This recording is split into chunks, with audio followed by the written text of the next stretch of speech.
So today we're looking at the Holy, Holy, Holy, the Sanctus, from the Missa Pacem, which is one of several Mass settings that are in the Gather hymnal. And so for this one, I wrote my own part, basically.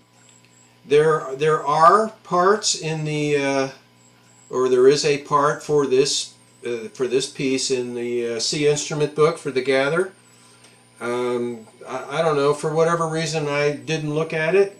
I guess I just forgot to look, and I wound up writing my own part. So I wrote an introduction, and it goes like this.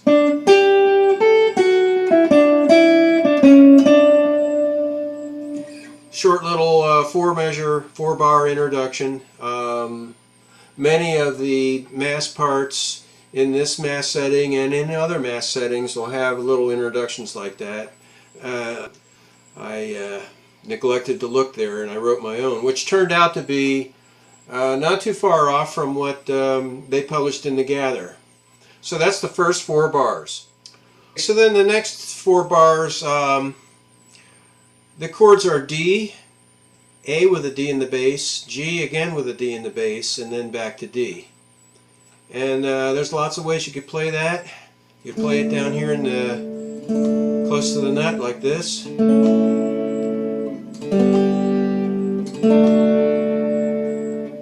Or it could be played up here.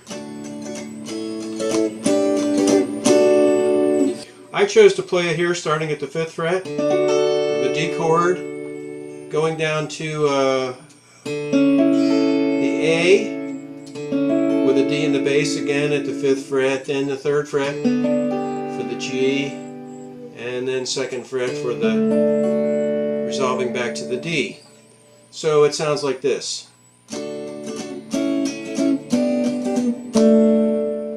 And of course, not only can you play that at different spots along the neck, but also there are a lot of different rhythms that you could play there. So, you know,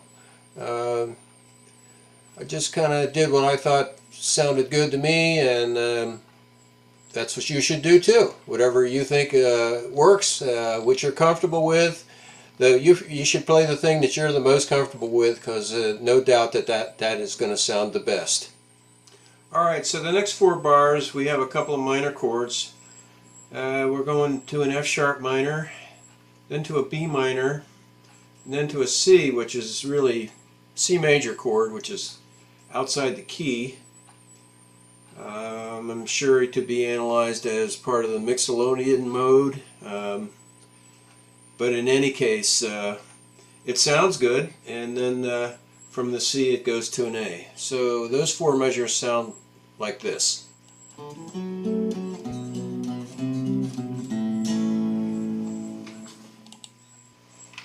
Okay, so from there we have we go back to the tonic chord, the D, and then we have a kind of a descending bass line that runs across, I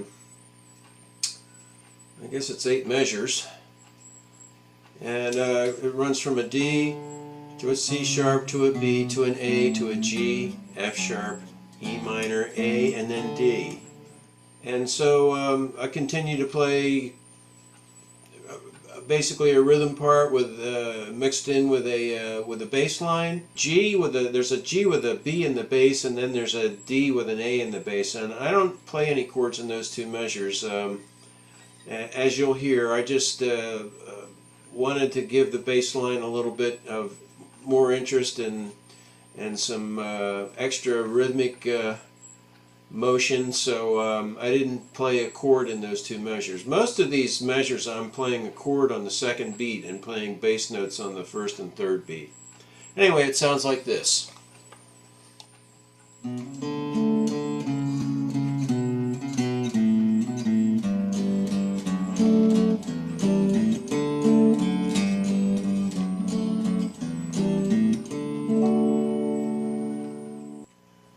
So that section is followed by I don't know, you could call it, I guess you could call it a bridge, or maybe they call it a verse. I don't really think they differentiate it from the rest of the piece.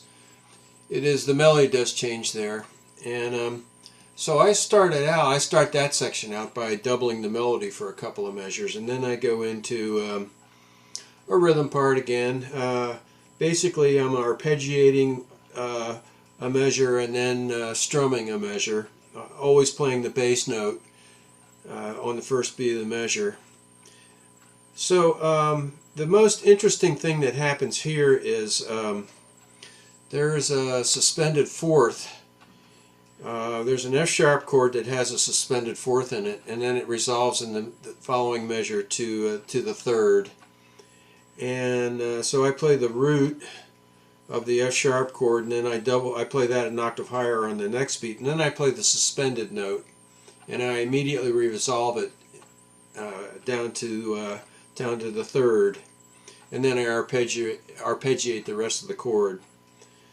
And then that's followed by the progression G, D, E minor, A, D, which we've already gone through a couple of times, so I'm not going to repeat that. But anyway, here's that section that I just talked about.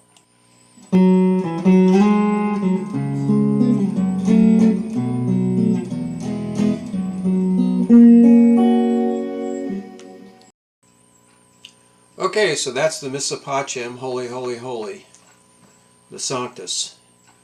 And I'll just make a couple of other brief comments. In